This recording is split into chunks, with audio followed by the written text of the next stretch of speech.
Cruise ships sell you the illusion of a paradise. They promise celebrations and memories, but behind the laughter and the ocean views, there are moments that are far more difficult to talk about, encounters that defy explanation, mysteries that remain unsolved, and heartbreaking losses that change the people involved forever. Most people leave the ship with an unforgettable experience, but some poor souls won't ever leave.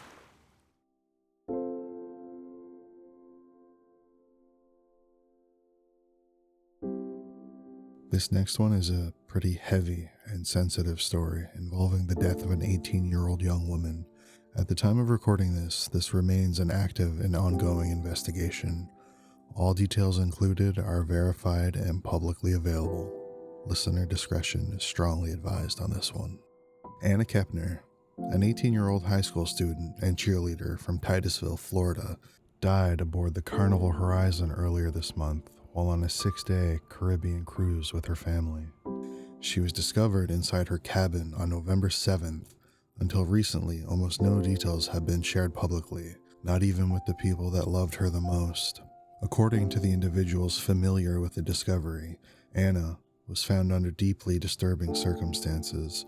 She had been wrapped in a blanket and covered with life jackets and stuffed under a bed in her cabin. The night before the incident, Anna told her family during dinner that she wasn't feeling well. She went back to her room early to rest, assuring everyone that she just needed some sleep. Nothing seemed unusual, just a quiet evening on board a crowded ship. But the next morning, when she didn't show up to meet her family for breakfast, concern quickly set in. They checked the dining areas, the pool deck, the hallways, anywhere she might have wandered if she'd woken up early. On a vessel capable of carrying 4,000 passengers, finding one person is no simple task, and the mounting fear grew with every passing minute. Around 11 a.m., a cleaning maid entered Anna's cabin to perform routine housekeeping. It was then that she discovered Anna's body hidden under the bed. Following the discovery, the Carnival Horizon immediately altered its course and headed towards the port of Miami. The Miami-Dade County Medical Examiner later documented Anna's time of death as 11:17 a.m. on November 7th. Though the official cause has not been released, the lack of clarity has only deepened the family's anguish.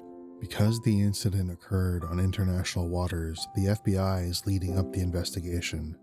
As of now, they have not provided any additional information, leaving both investigators and Anna's loved ones waiting for answers. Her father, Christopher Kepner, has spoken publicly about the family's heartbreak, how they boarded the ship together expecting a week of memories and instead returned home with unimaginable loss and no explanation. For now, the investigation remains open, and the family, along with the public, continue to wait, hoping that somewhere in the silence and the uncertainty of everything, the truth will eventually come to light and give the family and this young woman some peace.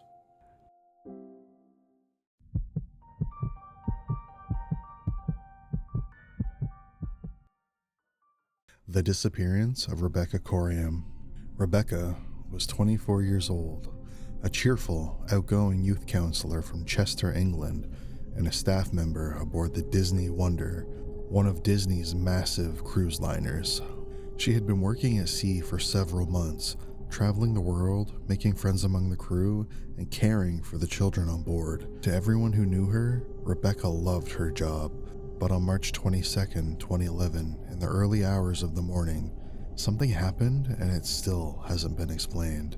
That would be the last morning that anyone ever saw Rebecca again. At 5:45 a.m., Rebecca appears on security camera. She's in the crew lounge wearing an oversized men's sweater, something that's not typical of her uniform or her personal clothes. She's on the phone and she looks distressed. Her hand moves to her face several times as she's wiping away tears.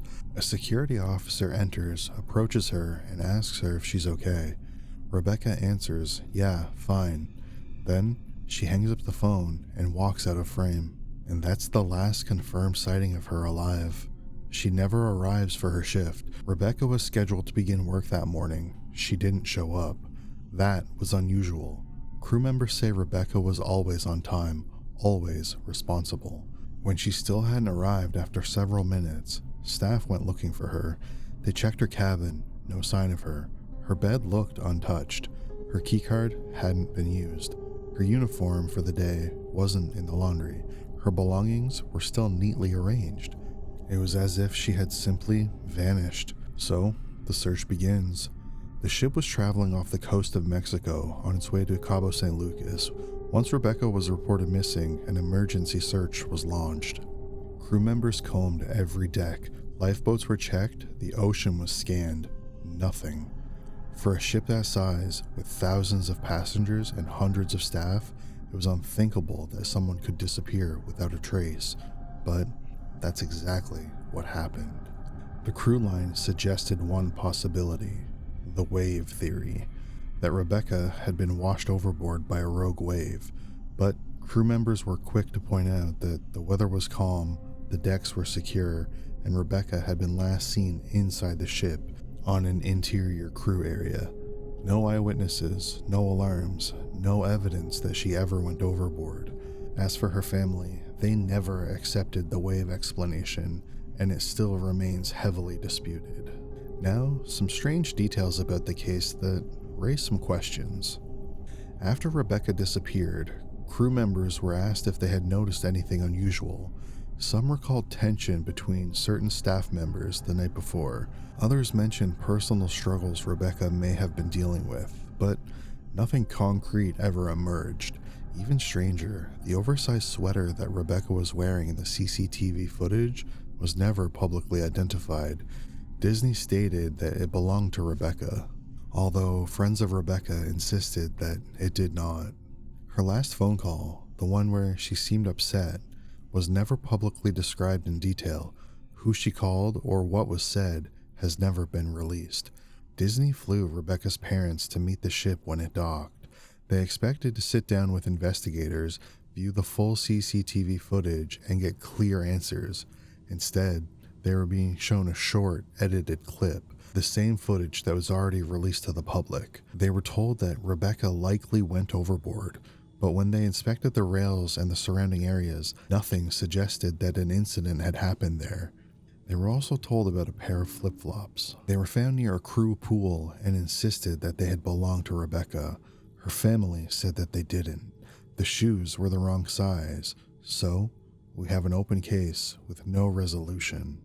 Because Rebecca vanished in international waters, the investigation fell into the Bahamian authorities, a country with limited resources and a long criticized relationship with cruise lines. Years later, no conclusive report has been released. Rebecca's parents believe that the full story has not been told. They continue fighting for access to the records, unedited footage, and a new investigation. To this day, there is no confirmed explanation for what happened to her.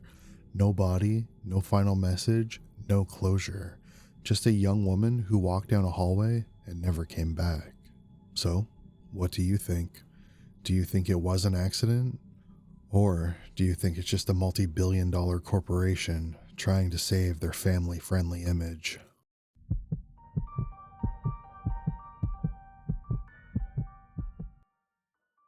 My partner and I just got off the Symphony of the Seas, and I'm still trying to make sense of what happened in our cabin. This was our 8th cruise, so we know the sounds, the sway, the way the ship settles at night. We know what's normal, but this didn't feel normal at all. On the first night, when we were settling into our room, we heard something shift. A small scrape, like the coffee table was sliding, but just a few inches across the floor.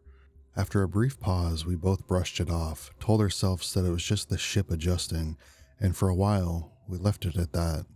But the noises kept happening. A soft thud here, a tiny tap there, little movements that were too deliberate to be random, but quiet enough to make you second guess yourself.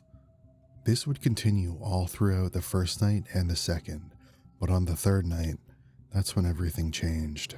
We were both lying in bed when we heard it. Clear, heavy, intentional. Someone plopped down on the couch.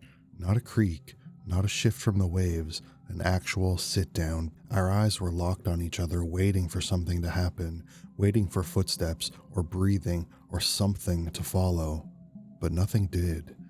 Just a thick, charged silence that you feel more than you can hear.